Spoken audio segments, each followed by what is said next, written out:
Assalamualaikum warahmatullahi wabarakatuh. Di kesempatan kali ini, saya akan mencoba menjelaskan tentang sumber daya alam. Sebelumnya, perkenalkan, saya Kania Hairunisa dari program studi Bahasa Inggris. Video kali ini saya buat sebagai pengganti UAS dari mata kuliah Ilmu Alamiah Dasar. Kira-kira apa sih sumber daya alam itu? Indonesia memiliki tanah yang subur dengan sumber daya alam yang melimpah. Sumber daya alam merupakan aset berharga bagi kehidupan di planet ini. Namun, pengelolaannya tidak selalu mudah. Mari kita eksplorasi lebih dalam tentang hal ini. Sumber daya alam adalah segala sesuatu yang berasal dari alam. Sumber daya alam digunakan manusia untuk memenuhi kebutuhan dan kesejahteraan hidupnya. Berdasarkan asalnya, sumber daya alam dibagi menjadi daya alam hayati atau biotik dan sumber daya alam non-hayati atau abiotik. Sumber daya alam hayati atau biotik berasal dari makhluk hidup, misalnya hewan dan tumbuhan. Tapi, meskipun begitu, batu bara, gas alam, dan minyak bumi juga termasuk sumber daya alam hayati karena berasal dari sisa-sisa makhluk hidup. Sebaliknya, sumber daya alam non-hayati atau abiotik bukan berasal dari makhluk hidup. Misalnya, cahaya matahari, udara, air, dan tanah. Berdasarkan ketersediaannya, sumber daya alam dibagi menjadi dua kategori. Pertama, yang dapat diperbarui, dan yang kedua, yang tidak dapat diperbarui.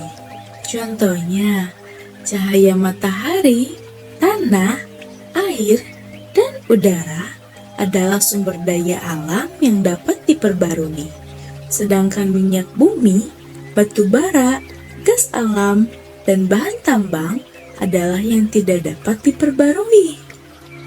Sumber daya alam digunakan untuk berbagai keperluan, mulai dari makanan, pakaian, bahan bangunan, energi, hingga tempat wisata. Misalnya, tumbuhan dan hewan yang dapat diolah menjadi makanan dan kain, tanah liat dan bebatuan yang dapat dijadikan bahan bangunan, serta cahaya matahari, angin, dan air yang dapat digunakan sebagai sumber energi alternatif. Sekarang, gimana nih biar jadi lebih bijak dalam menggunakan sumber daya alam? Pertama, pakailah sumber daya alam sesuai kebutuhan dan tidak berlebihan ya. Kedua, jangan lupa untuk memelihara lingkungan agar tidak tercemar. Tapi, caranya bagaimana? Caranya dengan tidak membuang sampah sembarangan, mendaur ulang sampah, bahkan mengurangi produksi sampah. Terakhir, sumber daya alam yang disediakan Tuhan untuk kita harus kita syukuri ya. Salah satu bentuk syukur kita adalah dengan menjaga dan melestarikan alam. Ini semua penting untuk memastikan keberlanjutan penggunaan sumber daya alam. Pelestarian sumber daya alam adalah kunci untuk kesejahteraan masa depan. Penyalahgunaan sumber daya alam dapat memiliki dampak yang merugikan.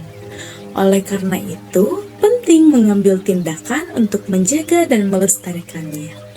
Dengan kesadaran akan pentingnya sumber daya alam dan tindakan yang sesuai untuk mengelolanya, kita dapat memastikan bahwa kebutuhan manusia saat ini terpenuhi tanpa mengorbankan kemampuan generasi mendatang untuk memenuhi kebutuhan mereka sendiri. Terima kasih telah menonton sampai akhir. Semoga video yang saya buat kali ini dapat memberikan pemahaman yang lebih dalam tentang betapa pentingnya menjaga dan melestarikan sumber daya alam bagi kesejahteraan kita dan generasi mendatang. Mari kita bersama-sama bertindak untuk mengambil langkah-langkah yang dibutuhkan untuk merawat bumi kita. Mohon maaf bila ada kesalahan kata, dan sampai jumpa di lain kali. Wassalamualaikum warahmatullahi wabarakatuh.